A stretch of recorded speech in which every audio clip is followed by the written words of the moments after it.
मित्रों नमस्कार। अपने बीच भारतीय जनता पार्टी के वरिष्ठ नेता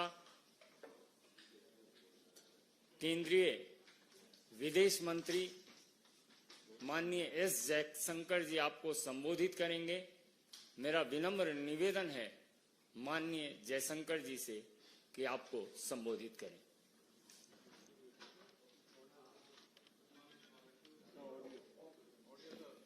Good morning to all of you. I know it's a little bit early, so thank you for making the effort. Today's press conference is about the Katchatheevu issue and also the situation of Tamil fishermen which arises from it. Now, maybe all of you may not be completely familiar with Katchatheevu, the whole problem. So let me first explain what the issue is, and then I want to tell you today what has really transpired, which has created the issue, and why that issue is today relevant to all of us. Why are we debating it today? In 1974, India and Sri Lanka, in June 1974, concluded an agreement where they drew their maritime boundary. And in drawing the maritime boundary, Katchatheevu was put on the Sri Lankan side of the boundary. This agreement of 1974 had three other clauses. One clause which said that each country shall have sovereignty and exclusive jurisdiction and control over the waters. The second clause, Article 5, it gave to Indian fishermen that they will continue to access Katchatheevu as hitherto and will not be required to obtain travel documents. And the third one, that the vessels of India and Sri Lanka will enjoy in each other's waters such rights that they have traditionally enjoyed. So this was the agreement which was reached in 1974 in June. Now when this agreement was presented before Parliament, the then Foreign Minister, Sri Swaran Singh ji, he actually assured the Parliament, and I am reading his words, I feel confident that the agreement demarcating the maritime boundary in the Pork Bay will be considered as fair, just and equitable to both countries. At the same time, I wish to remind the honourable members that in concluding this agreement, the rights of fishing, please note, the rights of fishing, pilgrimage and navigation, which both sides have enjoyed in the past, have been fully safeguarded for the future. This was the assurance that the then Foreign Minister, Sri Swaran Singh ji, gave in Parliament at that time. 1974, July 23, 1974. Now, in less than 2 years, actually, there was another agreement between India and Sri Lanka through an exchange of letters. And in this agreement, now India proposed the following. Again, I'm reading to you from the original document. With the establishment of the exclusive economic zones by the two countries, India and Sri Lanka will exercise sovereign rights over the living and non-living resources of their respective zone.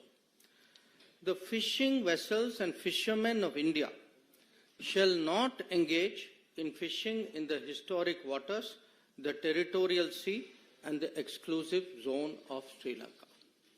So, 1974, assurance is given.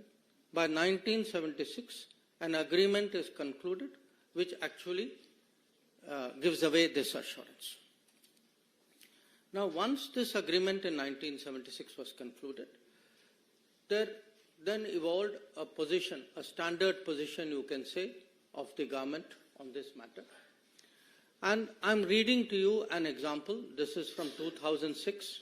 It is a question which is answered by the then Minister E. Ahmed on the floor of the Parliament. And he says, Mr. Ahmed, the 1974 agreement on the demarcation of the international maritime boundary line between India and Sri Lanka as also the exchange of letters of 1976 on this issue of fishing rights, stipulate that the fishing vessels and fishermen of India shall not engage in fishing in the historic waters, territorial seas and the EEZ of Sri Lanka. So this is now the position which is taken by the government as a regular position. I am only giving you one example from 2006. So what has happened? What has been the consequence of this? In the last 20 years, 6,184 Indian fishermen have been detained by Sri Lanka. 6,184. And in the same period, 1,175 fishing vessels, Indian fishing vessels, have been seized, detained, apprehended by the Sri Lankans. So this is really today the background. This is the issue that we are discussing. Now you can ask, why are we discussing it? And the answer is, in the last 5 years, in the Parliament, in the Consultative Committee, we have repeatedly, this issue, Katchatheevu issue and the fishermen's issue, has been repeatedly raised by various parties, by all parties, I would say. As I mentioned, in Parliament, it has come up as Parliament question. It has come up in debates. It has been raised in the Consultative Committee. And in fact, Chief Minister of Tamil Nadu has written to me numerous times. And my record shows that to the current Chief Minister, I have myself replied 21 times on this issue. So please understand, this is not an issue which has suddenly surfaced. This is a live issue. It is an issue which has been very much debated in Parliament, in Tamil Nadu circles as well. It has been the subject of correspondence between the union government and the state government. And as I said, 21 times I have myself replied to letters. Now, every political party in Tamil Nadu has taken a position on this.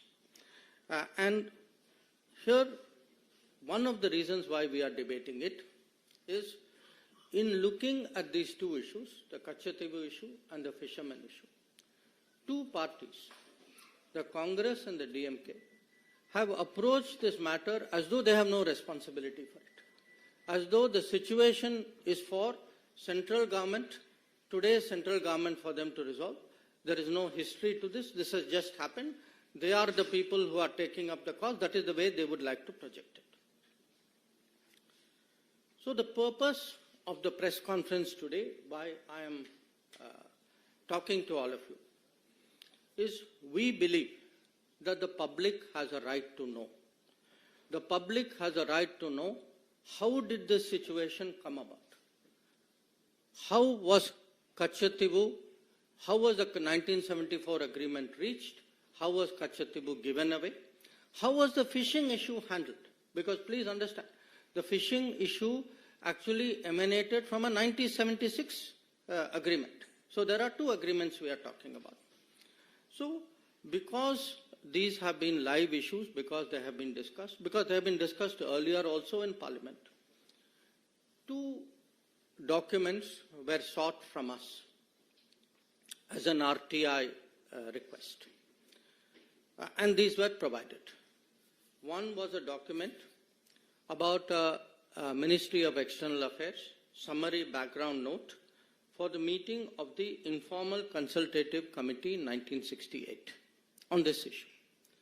And the second was a record of discussion of a meeting between the then Foreign Secretary and the then Chief Minister of Tamil Nadu, Honorable Kalaignar Karunanidhi, in June 1974. Now, the point today is, we know there are two agreements. We know there's a 1974 agreement. We know there is a 1976 agreement. We know who did this. how has the situation arisen? What we do not know is who hid this, who has been party to it, what has been concealed from the public, and we believe it is the right of the public today to know how did this situation come about. Now, with regard to the Katchatheevu issue itself, there have been claims and counterclaims. India had its arguments. Sri Lanka had its arguments. In fact, in one of the two documents, both documents actually, but one has more detail than the other, these claims have been spelled out in some detail. India's claim is mainly that the Katchatheevu island belonged to the Raja of Ramnath, and that he had it from the time that East India Company assigned it to him. It was part of his zamindari rights, and these rights also included fishery, and also that later on these rights moved from the Raja of Ramnath to the Madras government. A second argument was that during after independence, for many years, Indian customs regularly went to Katchatheevu, and this was not obstructed. And the Indian view also was that there was absence of any documentary evidence to show that Sri Lanka had an original title to Katchatheevu. So these were largely the Indian arguments. The Sri Lankan argument, which also this document, which has been obtained under RTI, has released, was that according to them, they have records which go back to the 17th century, and that they also feel there were some conferences where which looked at their claim in a more positive manner. This is their claim. Now, what actually happened on Katchatheevu was, after both India and Sri Lanka became independent, there were issues between the military of the two countries about using this island. And that's how this issue actually came up as an issue between the governments. And from the 1960s, this issue picked up. And it was particularly discussed. There were many discussions, but I think the most important one was a discussion in 1974, few months before the Katchatheevu agreement was done, when the then Sri Lankan Prime Minister, Sirimavo Bandaranaike, came and met Indira Gandhi ji, who was then Prime Minister of India. So this broadly is the issue. These are the claims. But as I said, we know who did it. We are today looking and discussing who hid it. Now, in all of this, whenever there is a territorial dispute, it is natural that there is a request. You take a legal view of what is the claim. So at this time, the legal view was actually originally sought from the then Attorney General of India, Shri M.C. Setalvad. Many of you would be familiar. He was a very famous person. He was a legal luminary. Now, it's very interesting. Shri Setalvad gave his legal opinion as the Attorney General in 1958. In that opinion, he says, the matter, and I'm reading from it, the matter is by no means clear or free from difficulty, but on the assessment of the whole evidence, it appears to me that the balance lies in favor of concluding that the sovereignty of the island was and is in India. So this is the opinion of the then Attorney General. In fact, he not only mentions that, he also says, because please note, he says that the matter is by no means clear. He says whatever is agreed, it can also be limited by custom or treaty, and therefore Mr. Setalvad suggests that it may be possible for India to contend that there exists a right by custom in the Indian fishermen to fish in the territorial waters of the island.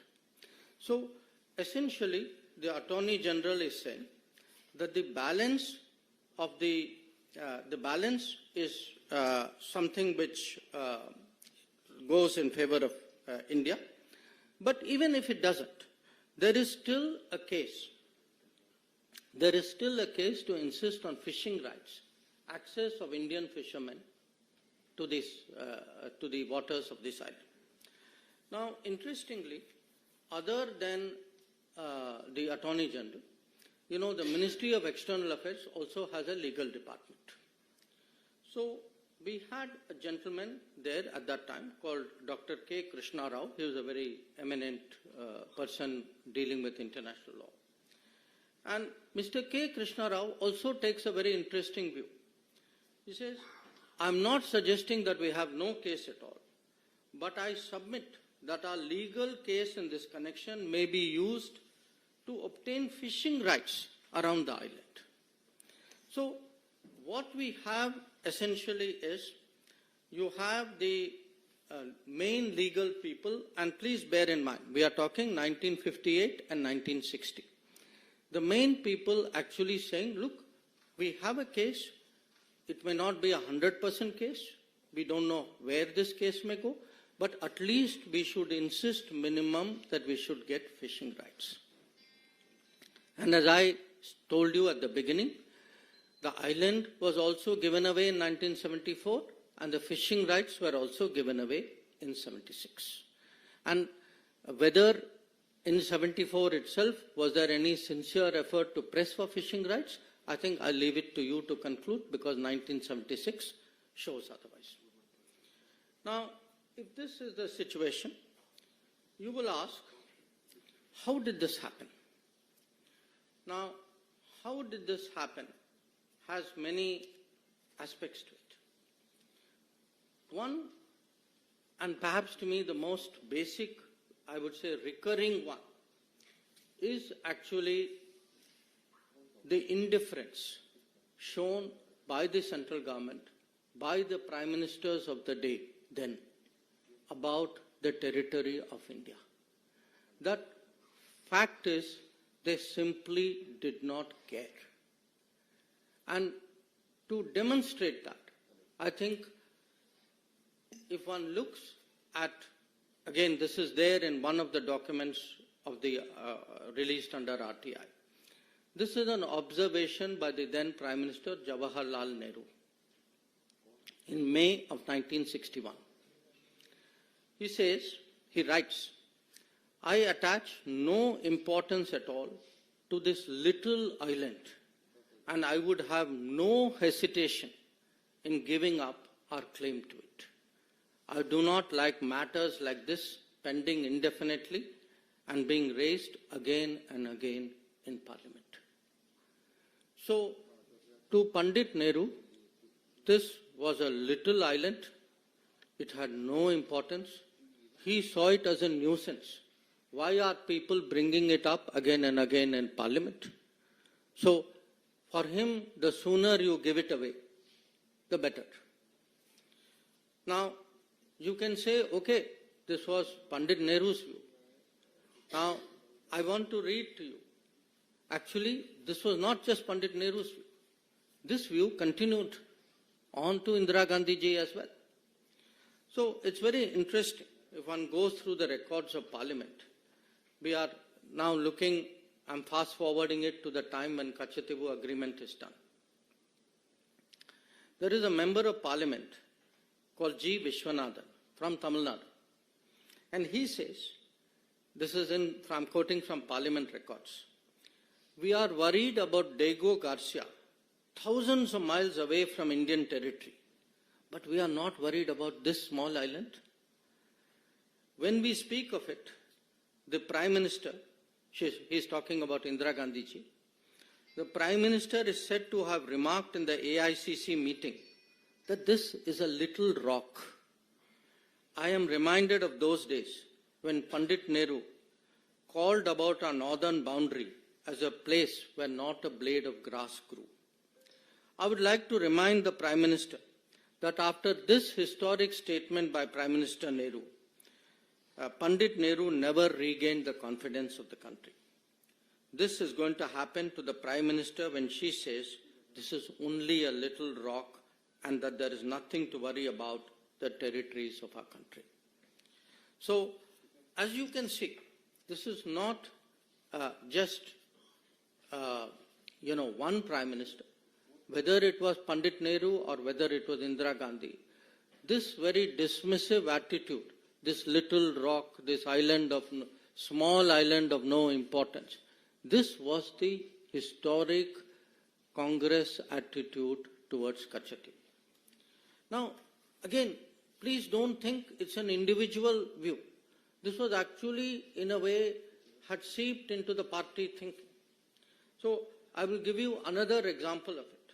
Same time, there was a very well-known Congress leader, all of you are familiar with his name, he was from Delhi, called HKL Bhagat. Now, HKL Bhagat is reacting in the same Katchatheevu debate.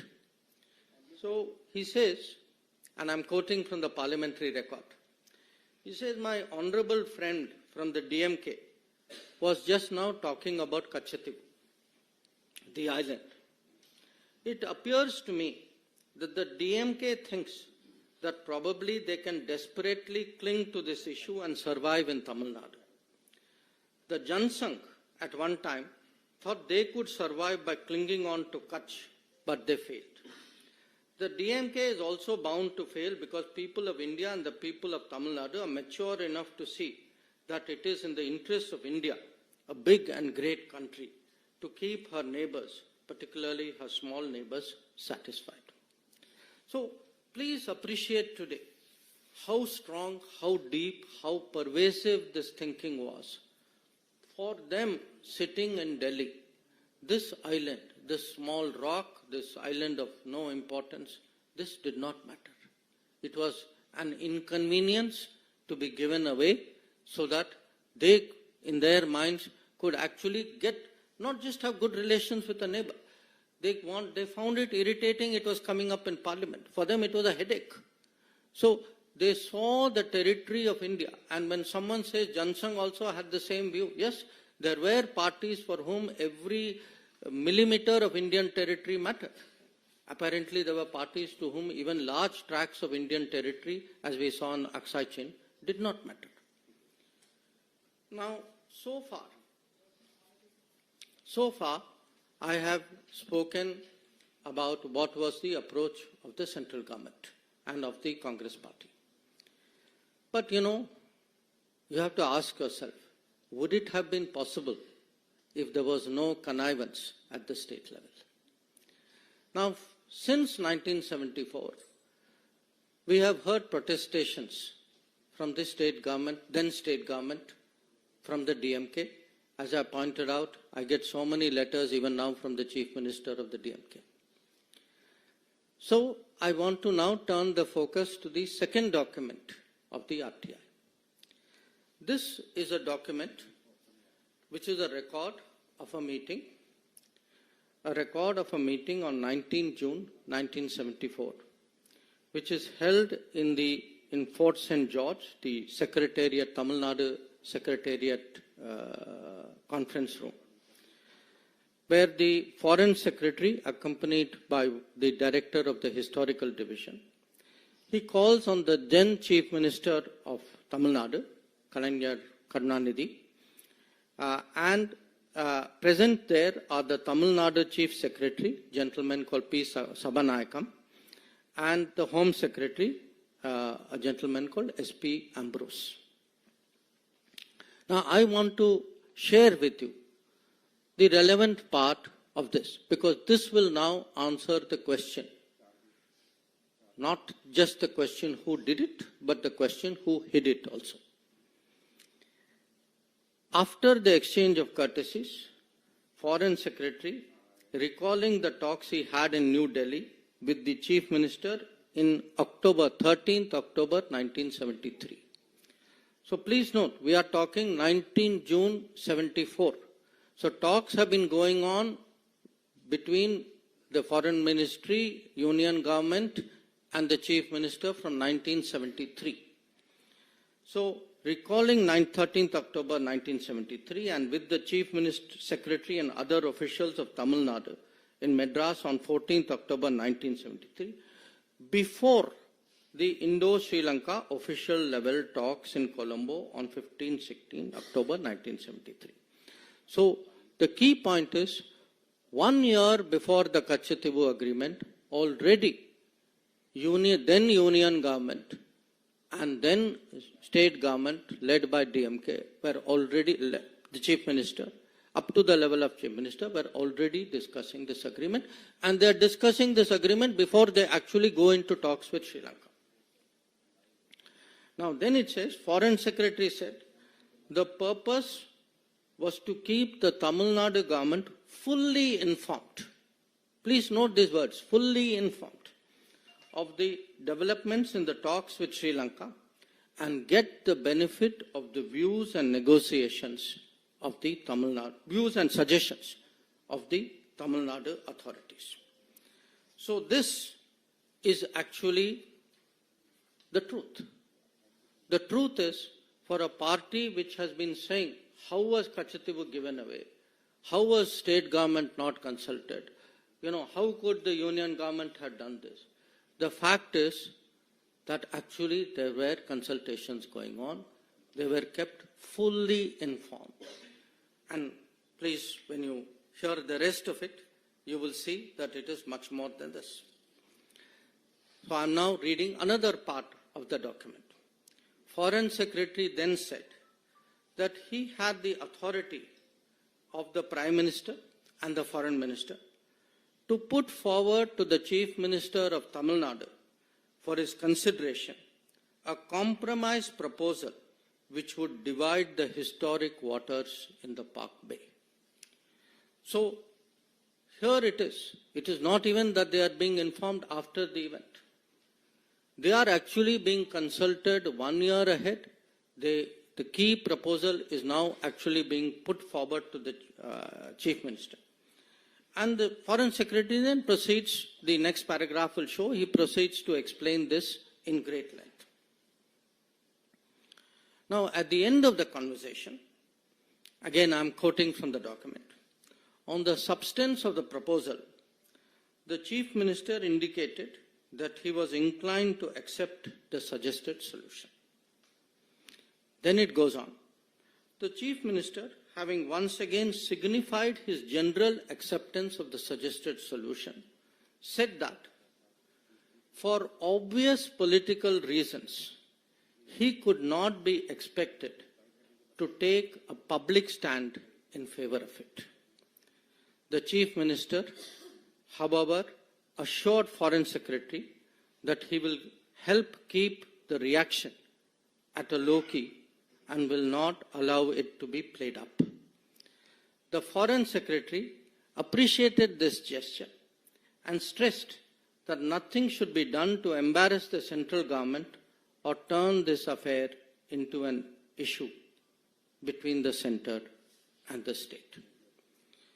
So, the fact is, we know today actually not just who did it, but also who hid it, who were all the parties who were responsible for the 1974 Katchatheevu agreement. Also, how the fishing rights were terminated in 1976.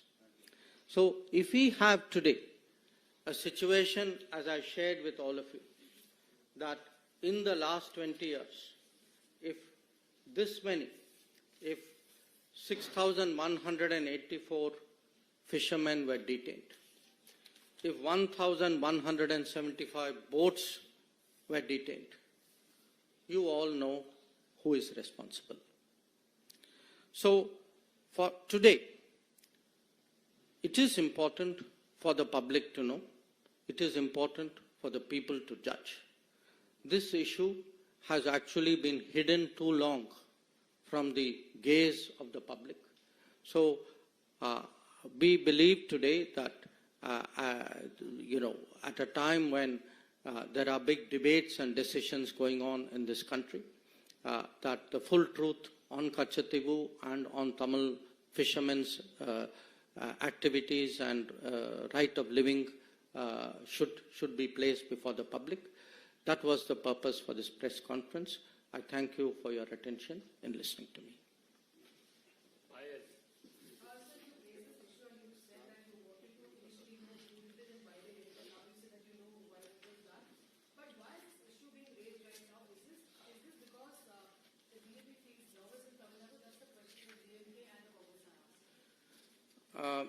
Payal, no, I don't think it is a question of feeling nervous. On the contrary, I think anybody who has seen the Prime Minister's road shows will see the upsurge and the enthusiasm in Tamil Nadu.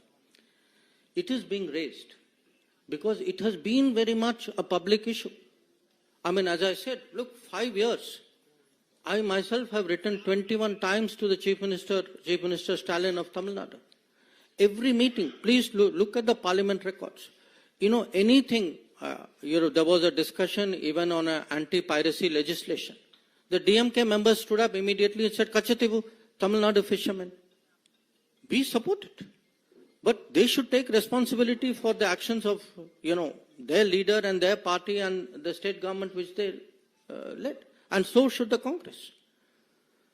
I mean, if their policies, their conscious decisions and things which they had as a deal between them, if this deal led to this situation, they should own up to it. And why am I bringing it up? I am bringing it up today because fishermen are still being detained. Boats are still being apprehended. Issue is still being raised in Parliament.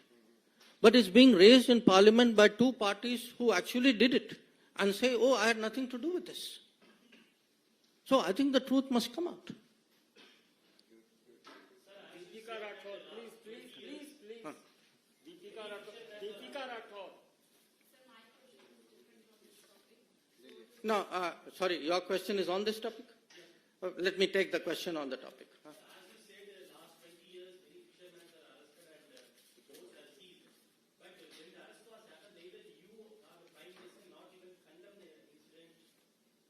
No.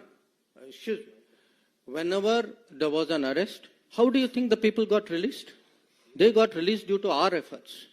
I have myself, Prime Minister has taken it up with the President of Sri Lanka, with the Prime Minister of Sri Lanka. I have taken it up with my counterparts. Our embassy is working on it. So, it's very good to give statements from Chennai. The people who do the work are us. And we are doing the work because of a situation which people in Chennai and then people in Delhi put us into. So this is not a question of condemning it. We are the people who get the fishermen released. We are the people who got the boats back. So let's get the record straight. So please.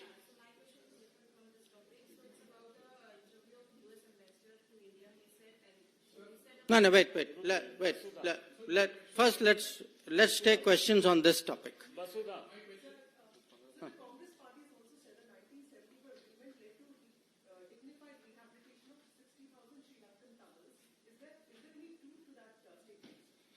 I think if you look at the 1974 agreement, that agreement there's nothing in that agreement which shows that there is any other benefit other than what is there in the agreement.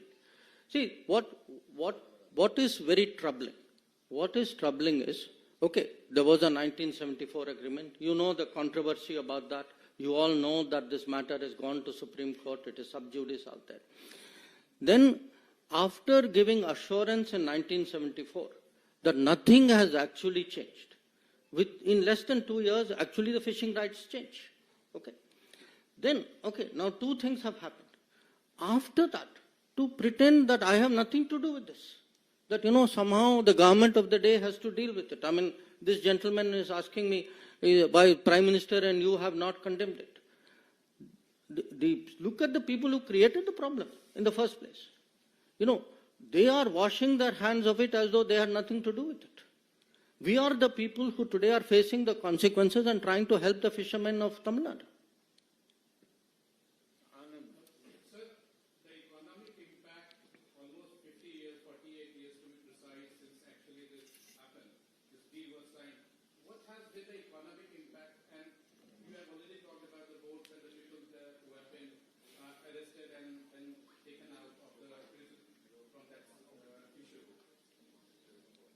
See, what has happened is these agreements have been done, okay? The result of these agreements today is a situation which is a source of great concern, okay? Now, what is important for people to know is how did the situation come about? Who is responsible for it? So that we can now find solutions. We have to find a solution. You know, we have to find a solution to the livelihood pressures on Tamil Nadu fishermen. We have to find it. Obviously, you know, it has to be something that we'll have to sit down and work out with the Sri Lankan government as well. And in fact, we have made great efforts. On the contrary, you know, we have tried to, this government has tried to support them through various schemes by giving them, you know, support for longliners which will take them further away into the sea, by trying to support the fishing industry out there, by trying, you know, wherever there is an apprehension, by working out procedures and getting them back. So we have given, you know, 100% support and more for the fishermen.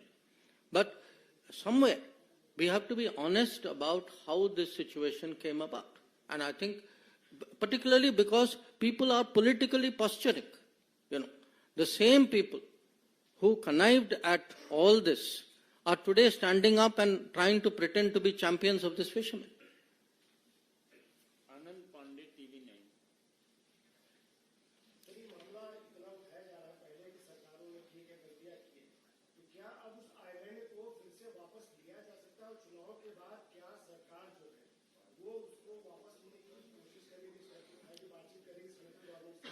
See, the issue, you again know, there are two writ petitions pending before the Honorable Supreme Court. So when a matter is sub judice, nobody speculates on this matter. Today, the issue is how did we arrive at this point? Who has the responsibility? And who, you know, who is hiding what? People should know. So what will happen in the future? I think, as I said, matter is sub judice. Sir, today Prime Minister Narendra Modi has tweeted and he's also attacked EMK on this issue. He has stated that EMK and Congress are on the same page when it comes to the giving away of Katchatheevu Island and how they only work for their family. And he has quoted reports that how then Chief Minister of Tamil Nadu Karnataka was taken into confidence by Indira Gandhi to give away this particular island. Mm-hmm. In fact, the Prime Minister is referring to exactly the matter which I have spoken about in great detail. The question of, you know, the meeting which took place in June, the continuous contacts and the full information which was given to Tamil Nadu government from 1973 onwards. The fact that they were consulted before the talks, official talks took place with Sri Lanka. The fact that the Chief Minister was asked whether what was called the compromise solution was placed before him. The fact is he gave his assent to it. So all this is today a matter of public knowledge. So the reality stands, you know, in the glare of sunlight, that the right to information has shown to the people of Tamil Nadu that actually the DMK very much connived with the Congress party in 1974 and thereafter in creating the situation which has happened. Sir, I was to say, why did then Chief Minister Karnataka accepted to give the rights of Katchatheevu to Sri Lanka? Is there any political pressure or is there any reason? You should ask DMK that question, no? Sir, do we have any updates on the number of Indians still left in the Russia between Warsaw? In what? Oh, okay. So this is not. I'll come to your question. Anybody else on this question? Huh.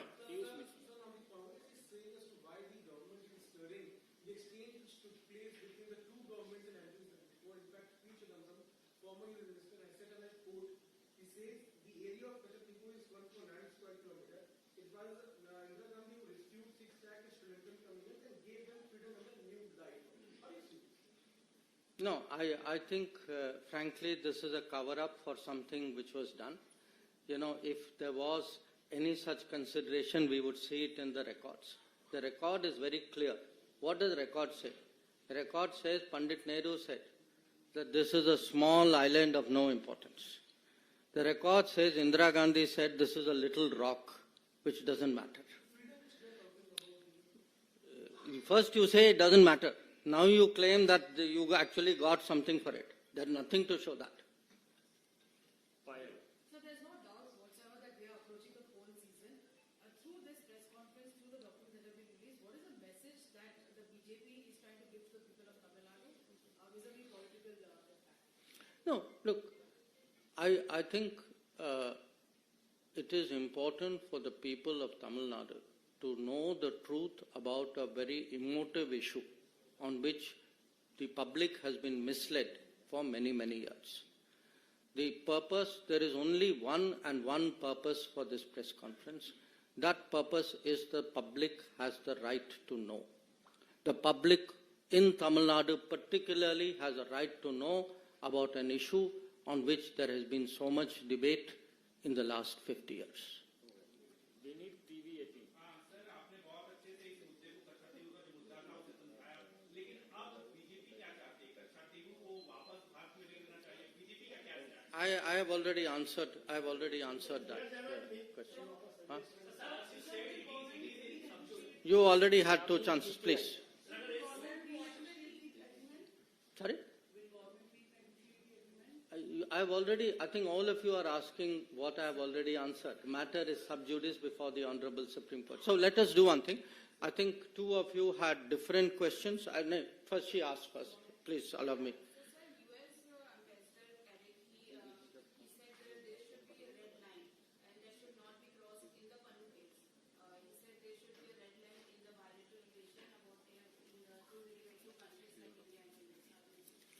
See, the U.S. ambassador, as an ambassador, obviously will say what he thinks is the thinking of his government or the position of his government. I will say what is the position of my government. And the position of my government is that in this particular case, there have been certain information which has been provided to us, which we are investigating. And it is something we are investigating because we believe our own national security interests are involved in that investigation. So as and when we have something to say on that investigation, we would be very glad to speak about it. At this point of time, beyond the fact that there is an investigation going on, we have nothing more to say. So I think that gentleman right at the end.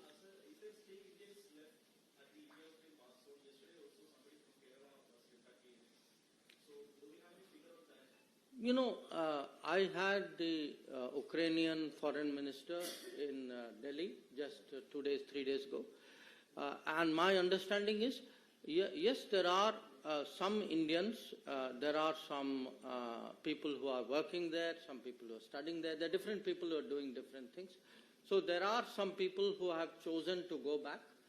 Again, I want to say, you know, we had given advisories asking people not to put themselves at risk. I mean, that is our duty as a government. But there are people who have chosen to go back. But if there is any situation, see, the Modi Sarkar, through its entire record, wherever any Indian is under any trouble, we have always made it a point to ensure their security. So if there is somebody in a situation, my advice would be they should reach out to the embassy, and I'm sure the embassy would respond. Sorry? Yeah, I'll end with that.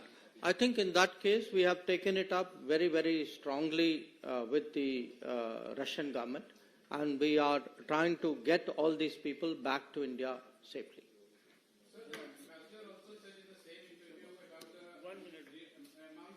You know, there is a the MES spokesman does his weekly press conference. Please let him earn his salary also.